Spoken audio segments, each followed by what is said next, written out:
Hello and welcome to Get Real with Meshell. Gratitude every time. Today's question is, how do I get over grief? Um, this question, as you can tell by the tone of my voice, is a challenging one because I don't know if we ever really get over grief, but to get through it and to the other side and to actually not be in the place where it's bogging you down is never easy. So I'll just give you an example of my experience because this is not a panacea, which means that it's a cure-all method, but it's the way that I was able to get past grief. So years ago, back in 2011, the love of my life, the only guy I ever truly loved and wanted to marry, passed away. I mean, he was like my best friend. He was just somebody who, no matter what I did or said, he still continued to profess his love. And eventually I learned to parrot it back to him, that unconditional love, that we are in this for the long haul, and everything that I thought was a big issue really wasn't, right? It's just life. Having said that, he got sick, and 2.5 months later, he passed away. And this is right before I was planning to relocate to a new state with him where I knew no one. So here I am in a new state, new job, and a boss who was pretty crazy. I'm working to numb the pain. I didn't know what I was going through. I really had no one to talk to, no one I knew well enough to really let in and give that level of intimacy to what I was feeling. And I soon enough found myself just the only thing I could function was that only place I could function was at work. And I was going home every night, not doing anything, just numb, not going anywhere, just sitting there. And many nights I would just sit on a couch in the dark living room. And next thing I know, I'm looking at a bottle of aspirin and I'm wanting to end it all because it was just so miserable.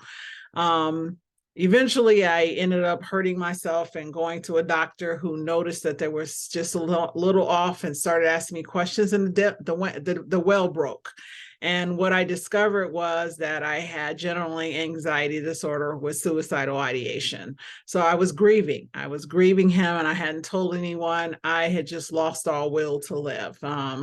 And so in that grief, what I was, eventually prescribed. So I'm telling you, if you're feeling these levels of grief and they're eating away with you, become relentless in your pursuit of help. So once I started to get some help and I could start to see peaks of light through the darkness, I wanted more and more and more. And I started going to grief groups and grief counseling and prayer. So for me, it was at the time prayer. So prayer groups and reading books and listening to like I did whatever it took, because what I recognized was that I had so much of these feelings welled up in me.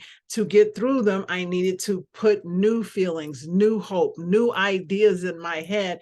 And that wasn't going to happen overnight because I had submerged myself for, I think it was close to like a year, a little over a year. I had basically just submerged myself in all of this grief, hope, and loss of hope and darkness. So it was going to take me some time to get through it. And so I say this to you now in my life. What I discovered through counseling and other things was what the pain was so for me was so intense. It was because of the loss. And what I discovered I lost, or I felt I had lost, was the unconditional love, affection and attention and friendship of the person I thought I was meant to spend the rest of my life with. And so in commitment and dedication to him, I decided to become that so that I could give that, right?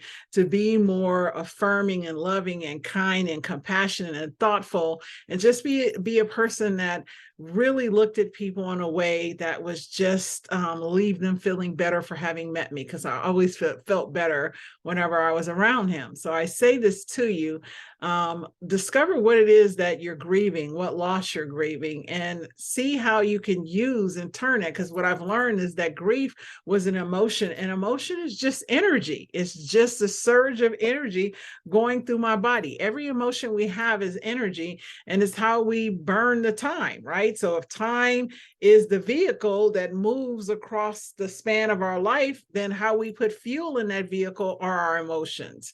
So I decided to put some better fuel in the vehicle, and guess what? I ended up going and finding better destinations, a better ride, and a more joyful life. So I say this, I have been on the side of grief and darkness and hopelessness, and on the side where I am now, which is joy and hope and, love, and they're both work. Being miserable and being joyful are it's the same amount of work. The only difference is this is fun.